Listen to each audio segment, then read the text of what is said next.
Hey everyone, welcome back to CollegeCrafts. In this video we will be making a mini bar, and you may be asking yourself, why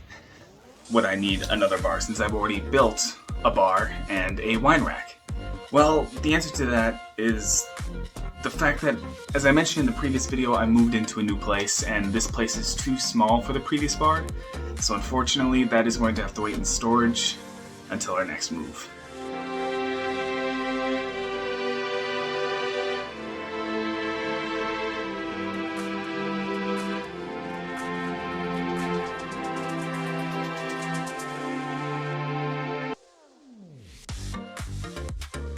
And as for the wine rack, it was one of our first building projects and it wasn't up to par with our more recent building projects, and I wanted the furniture in the area to match the aesthetic of the coffee cart and the coffee table since they're going to be in the same area. So I hope you guys sit back, relax, and enjoy. Please like and subscribe, and let's start building it. Alright, so I started out this project the same way that I started out the coffee cart and the coffee table projects, with 2x2s as the structural supports for the mini bar. And I designed it to fit into the crevice that I had showed you in the intro, and that needed to be able to fit the mini fridge, and I wanted 2 shelves, a bottom shelf where all our liquor bottles would go, and the top shelf would have our shot glasses, and 2 shelves in between that would be our brand new wine rack. First, I cut the 6 legs, 6 because there was going to be 2 segments, one for the mini fridge and one for the shelves, and the legs were 41 inches tall, and the depth, I wanted it to be 25 inches, so I cut the depth braces to be 21 inches long, so that would make up for the thickness of the 2x2s. To account for the mini fridge, I had to put in 19 inches for one of the sections, and that left me with 11-inch segments for the shelves. And after cutting and sanding the 2x2s, I used a Craig joint drill guide so that I could attach them together. If I was being smart, I would have cut a notch for the middle bracer and the middle legs so that they would fit together, so that there would be a lot more structural integrity, but I apparently decided to go with using more screws. And now I need to build this from the bottom up, so as you can see, I'm putting the frame together and I'm putting just the base together. So since I needed to start with the bottom, I started with the side that had the mini fridge on it. So I grabbed a piece of old plywood and cut it down to size, including the notches in the 4 corners for the legs to go, glued it and stapled it to the bottom bracers of where the mini fridge was going to go. And as you can see, I left half of the 2x2 open so that the bottom shelf will have an area to rest on the inside bracer. And since all of the shelving was now completely done for the mini fridge, I was able to put in the top bracers that the counter would rest on using the same tactics with the Craig screws as before. With all this foundation in place, it was time for me to start sanding the old plywood because that thing looked really disgusting. I mean, it had been in the weather for some time and it just needed to be cleaned, and it had some dark stain from the previous purpose that it had. So yeah, a good sanding did it well, and then it was time to stain the entire thing. Just like with the coffee cart and the coffee table, the structural supports were going to be this antique white stain. I know the camera doesn't quite pick it up very well in this white light, but it will look just like the other antique white stains that you've seen in our previous videos, linked down below. And just like those 2 previous videos, all the shelves will be a dark walnut stain, as you will see, because it's now time to start working on the first shelf. And to do that, I took a piece of pallet board and I cut it to the length that it needed to be, which was across the 11-inch border. Now, I didn't like the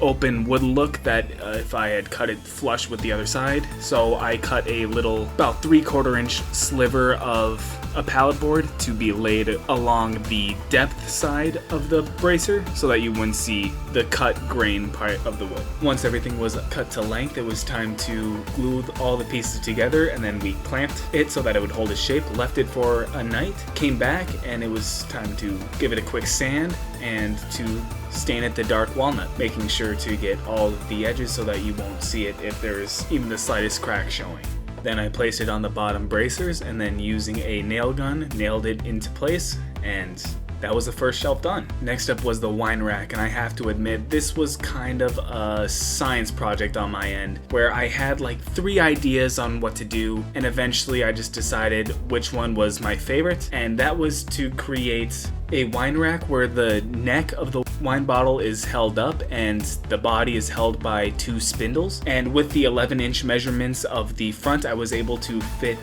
3 wine bottles in. So with those measurements, I cut 4 boards to the exact same length, 2 of them being the back boards that would support the butt of the wine, and 2 boards that would be the front that would hold the neck, since there were going to be 2 levels of the wine rack. So that would be 6 wine bottles total. And as you saw, I cut the 3/4 inch dowels to the height of a wine bottle minus 2 inches so that the neck would have some overhang. And then I split one of the 2 front boards into 3 equal segments and marked each side. Then I clamped the 2 front pieces together, and then using a 1-inch drill bit, since wine bottle necks are 1 inch in diameter, this worked perfectly for me to put the 2 front pieces together and then cut both boards at the same time so that I would get 6 perfect semicircles on both of the front boards.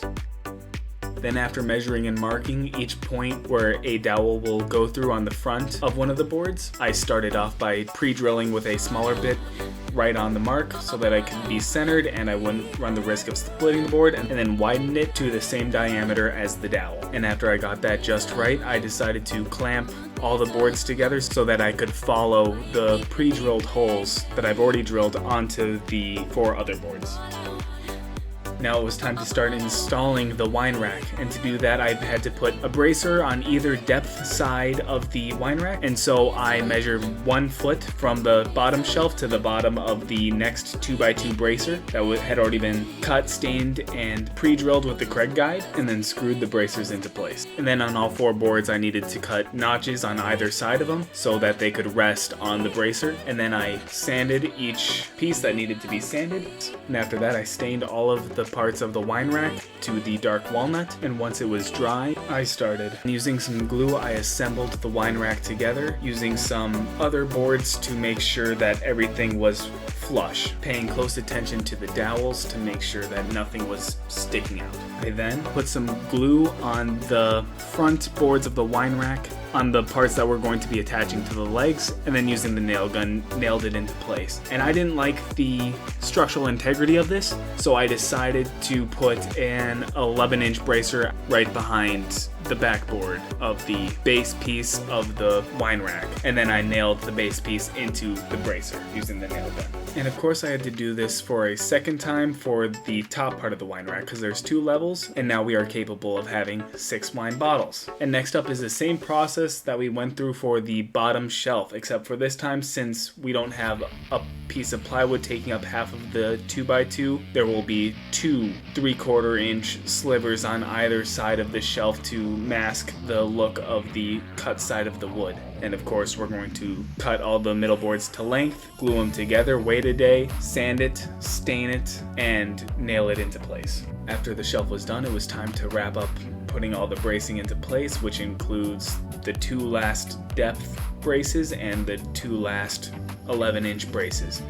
And once that was complete, it was time to finally start working on the countertop. And to do this, I would highly recommend going back and checking out the 2 videos in relation to the coffee cart and the coffee table, because it's going to be the same exact process where I cut 4 boards, 2 of them being the length, 2 of them being the depth, which I would need to cut 2 boards at a 45-degree angle from the longest point to the longest point of 37 inches for the length and 25 inches for the depth from longest point to longest point again.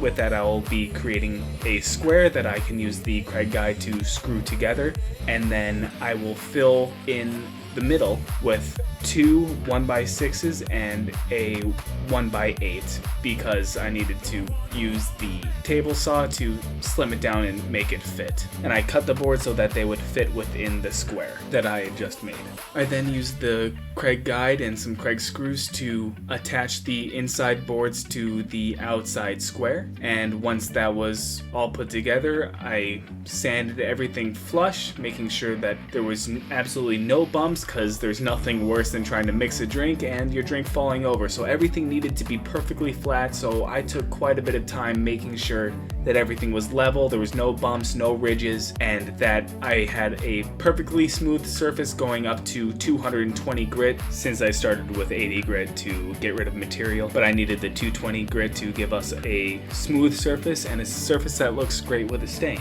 Speaking of stain, I stained the entire countertop the dark walnut color, and then once it was dry, I set it on top of the mini bar, being extremely careful to make sure that the top was centered and that the edges were even, since I accounted for a ½ an inch overhang, and then using some 2-inch screws, I screwed from the bottom of the 2x2 bracers up into the 1-inch countertop. Well, there you go. The mini bar is now completely done. As you can see, going from the bottom to the top, we got the space for the liquor at the bottom, then we got a wine rack, and then we got a space for all of our shot glasses, and then we decorated the top with some of our favorite drinks, some mixing stuff, a wine opener. So yeah, as you can see, obviously the wine rack works flawlessly, and you got a spot for chilling the wine in the mini fridge. And I'm just really thrilled about how this all turned out, and I think that it fits in perfectly. I mean, obviously it was designed for that, but it came out a lot better than I was thinking that it would, and I'm really thrilled with it. So I hope that you guys will all like, share, and subscribe, and recommend this to your friends and family so that we can keep this channel going. Thanks.